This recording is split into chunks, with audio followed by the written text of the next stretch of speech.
তো hello guys, welcome back to our channel. তো বন্ধুরা, আজ সম্পূর্ণ একটি আলাদা টপিক নিয়ে আমি তোমাদের সাথে কথা বলবো। তো এটা কিন্তু একজন দিদিভাই আমাকে রিকোয়েস্ট করেছিল, তো সেই রিকোয়েস্ট থেকেই কিন্তু ভিডিওটা আমি তোমাদের সাথে শেয়ার করলাম। তো বন্ধুরা, আজকে আমি তোমাদের সাথে শেয়ার করব 0 থেকে 6 মাস পর্যন্ত বাচ্চাদের ওজন বাড়ানোর কিছু টিপস সম্বন্ধে। তো মায়েরা মায়েদের অজান্তেই কিছু ভুল করে ফেলার কারণেই বাচ্চা পর্যাপ্ত পরিমাণে দুধ পায় না, আর যে দুধটা পায় সেটা হয়তো পুষ্টিকর হয় না। একটি শিশুর সবথেকে পুষ্টিকর খাবারই হচ্ছে মায়ের দুধ। এতে প্রাকৃতিক অ্যান্টিবায়োটিক রয়েছে।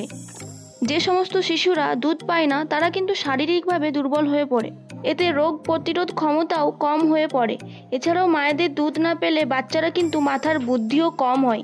তাই আজকে আমি কিছু টিপস শেয়ার করব, যাতে বাচ্চা দুধ তো পাবেই, তার সাথে সাথে দুধটা যেন পুষ্টিকরও হয়। এবং কি করলে বাচ্চা মোটা হবে সেটাও কিন্তু শেয়ার করবো আজ তোমাদের সাথে। তাহলে বন্ধুরা, চলো ভিডিওটা শুরু করা যাক। তো ফার্স্ট পয়েন্টে যেটা আসছে সেটা হলো, প্রতিটা মায়েরই কম বেশি ভুল হচ্ছে পর্যাপ্ত পরিমাণে জল না পান করা। কারণ জল হচ্ছে দুধ বাড়ানোর একমাত্র প্রাকৃতিক ঔষধ বলতে পারো। একজন মা যত বেশি জল খাবে বাচ্চা কিন্তু তত বেশি দুধ পাবে। দিনে 8 থেকে 10 গ্লাস অবধি জল খাওয়াটা তাই প্রত্যেকটা মায়েরই প্রয়োজন। তার সাথে কিন্তু ফলের রসও খেতে হবে।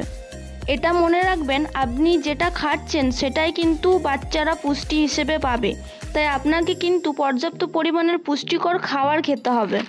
আর এই সময় প্রত্যেক দিন 2 গ্লাস করে অন্তত দুধ খাওয়ার চেষ্টা করবেন। মনে রাখবেন, নিজের শরীরকে সবসময় হাইড্রেট রাখতে হবে। আপনার শরীরে যত বেশি জলের পরিমাণ থাকবে বাচ্চা তত বেশি দুধ পাবে। তো এটা আমাদের ফার্স্ট পয়েন্ট ছিল। আর সেকেন্ড পয়েন্টের মধ্যে যেটা আসবে সেটা হলো, বাচ্চাকে বেশি বেশি দুধ খাওয়ান। বাচ্চা যত বেশি দুধ টানবে তত বেশি কিন্তু দুধ উৎপন্ন হবে। বাচ্চা দুধ খাচ্ছে না বলে আপনি দুধ খাওয়াবেন না বা বাচ্চাকে দুধ ধরাবেন না, এটা করলে কিন্তু হবে না।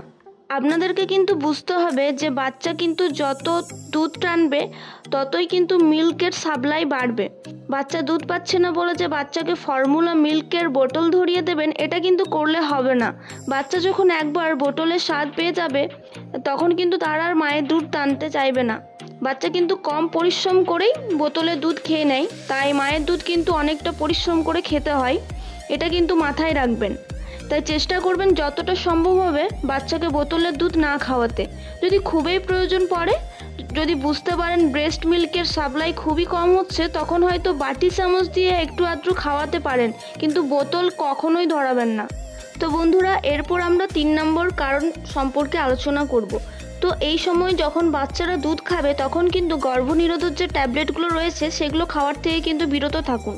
কারণ এতে করে কিন্তু মায়েদের দুধ তৈরি হওয়ার সম্ভাবনা অনেকটাই কমে যায়। তাই বাচ্চারা কিন্তু পর্যাপ্ত পরিমাণে দুধ পায় না। তো এই সময় চাইলে আপনি অন্যান্য অনেক রকমের ব্যবস্থা রয়েছে, সেই সব ব্যবস্থা নিতে পারেন, কিন্তু গর্ভনিরোধক ট্যাবলেট থেকে কিন্তু বিরত থাকুন। তো এরপর আমরা আসবো 4 নম্বর পয়েন্টে।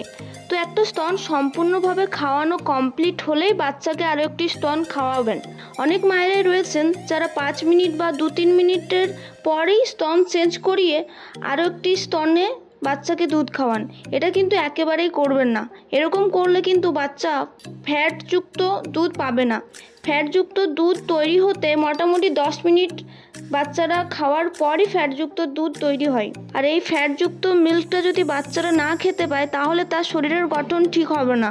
তাই বাচ্চাকে একটানা 15 থেকে 20 মিনিট দুধ পান করানোর পরই অন্য একটি স্তন চেঞ্জ করার চেষ্টা করবেন। মায়েরাই একটু খেয়াল করলে বুঝতে পারবেন যে বাচ্চা কখন প্রোটিনযুক্ত দুধ পাচ্ছে।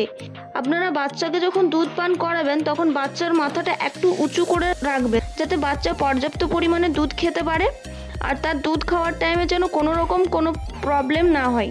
তো বন্ধুরা, আজকের মতো এটুকুই। ভগবানের আশীর্বাদে জগতের সকল মা এবং শিশু সুস্থতা কামনা করি। দেখা হচ্ছে পরবর্তী কোনো ভিডিওতে। ধন্যবাদ সকল বন্ধুদের যারা এই ভিডিওটি দেখেছো শেষ পর্যন্ত। আর যে দিদিভাইটি আমাকে রিকোয়েস্ট করেছিল, আমি বলবো দিদিভাই আপনি একটু প্লিজ ভিডিওটি দেখবেন, এটা আমার আপনার কাছে অনুরোধ। তো যাই হোক, অসংখ্য ধন্যবাদ আমার পরিবারের সকল সদস্যদের।